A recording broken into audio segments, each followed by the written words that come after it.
And joining us in the studio here in Abuja is the Director General, National Water Resources Institute, Kaduna, Professor Emmanuel Adanu. You're welcome to Good Morning Nigeria.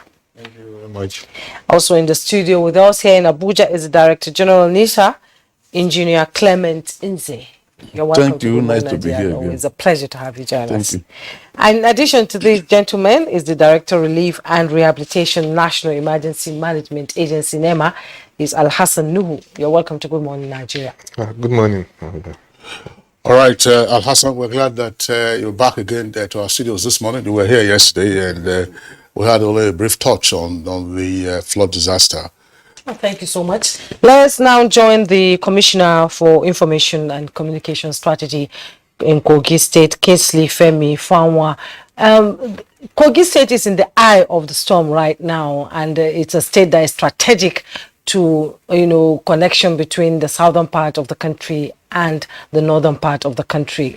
We've seen the visuals of the flooding in Kogi. It's overwhelming. It's devastating. Tell us what is going on and what is the situation right now, and how are you trying to bring it under control? Thank you very much. As a state, we sympathize with the rest of Nigeria for the hardship they are currently witnessing as a result of the very devastating flood in Kogi State. When they refer to Kogi State as a North Central state, I call it an error of geographical definition. We are not at the center of the north, we are the center of Nigeria. So we're actually a central Nigerian state. So that's why we are seeing all of this difficulty in getting a lot of things into other parts of the country because of the problem in Kogi State. It is quite devastating. And when you look at it, it is even scary because we're expecting more waters. And so the flooding is going to get even more serious than it is now. We witnessed our first flood in 1936, and the magnitude was 13.40. In 2012, it was 12.88. Already, 3 days ago, is already 13.20 in Kogi State. So it is something that is very serious. And in the Baji local government area, it has been confirmed that about 7 people had already lost their lives because of that. Farmlands have been destroyed, ponds have been destroyed, and it's practically impossible to access Lokoja from the Federal Capital Territory and many other parts of the country as we speak. So it's a very serious issue. Thousands of houses have already been submerged in 9 local government areas in the state: Lokoja local government, Kogi Kotonkarfi local government, Ajakuta local government, of local government, Igalamela, Baji, Ida, and about 9 other local government areas are already submerged under the furious flood. So I think it's something that calls for national and international attention to be able to ameliorate the hardship that victims of this flood are currently going through in our dear state. Okay. All right. Strategy Commissioner is waiting, Kingsley Femi. We can see from the visuals coming from Lokoja, and we even saw a visual of the governor in the canoe trying to assess the level of damage to the state capital. And we know that you're not resting on your oars, but how difficult is it for you to reach hinterland to be able to bring people out, or are people still stuck in these places? Thank you very much. Before the governor went in a canoe to see those affected by the flood in very difficult to reach areas, he addressed the state and called on the federal government to declare Kogi a natural disaster zone. It is a very precarious situation right now. We are in the middle of a very serious humanitarian crisis. If you see what is happening in Ibaji, Kotonkarufi, Lokoja, and all other local government areas that are affected, you will know that Kogi people are in a very serious trouble right now. So we call on the federal government, federal agencies to come to our rescue. The governor has shown leadership by ensuring that IDP camps are provided. He has also ensured that he went to go and see them where they are, so that they would know that he's leading from the front to assuage the sufferings they are presently going through. So that has given them some level of confidence, comfort, and that kind of a feeling that this is the leader on a canoe coming to see us.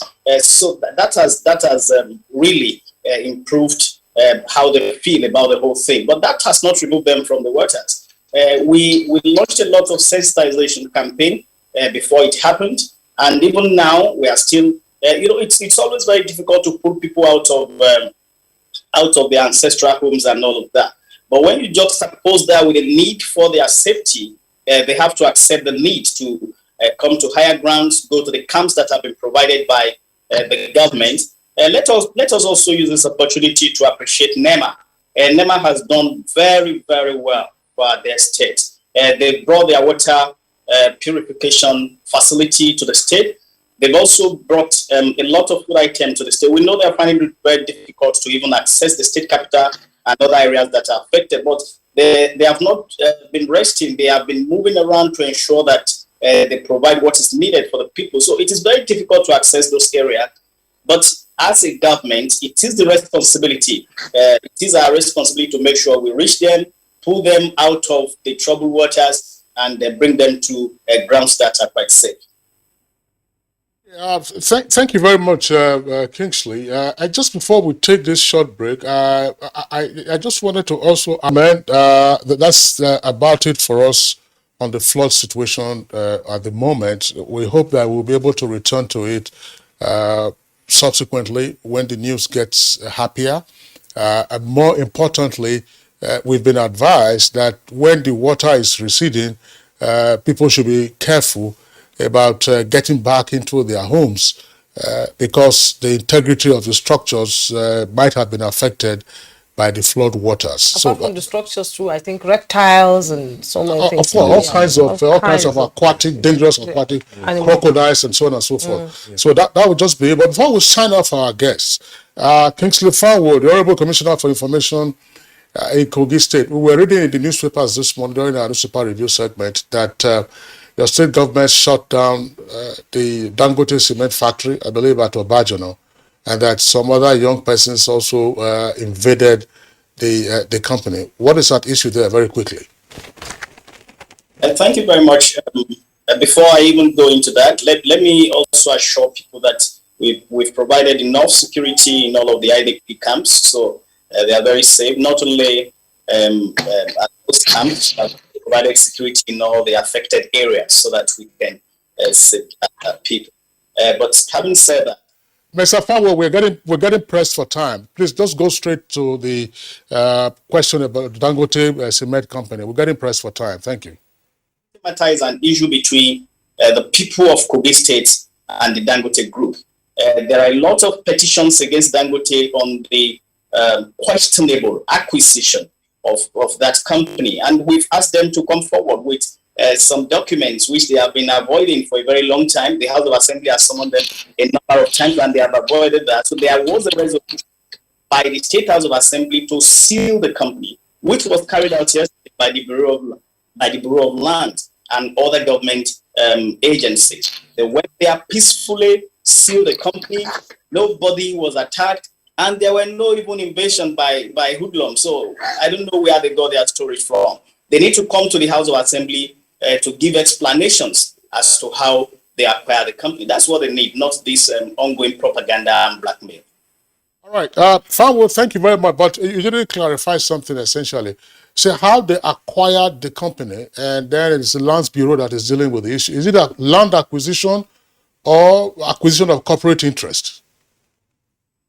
The acquisition, there are two things here. The acquisition of corporate interest and the acquisition of land. These two are very critical to setting up a company as big as Dangote Cement Company. Okay, thank you so much, Commissioner for Information and Communication Strategy, Kogi State, Kingsley Femi Fanwa. It's been a pleasure having your input on the program. And also, we're also joined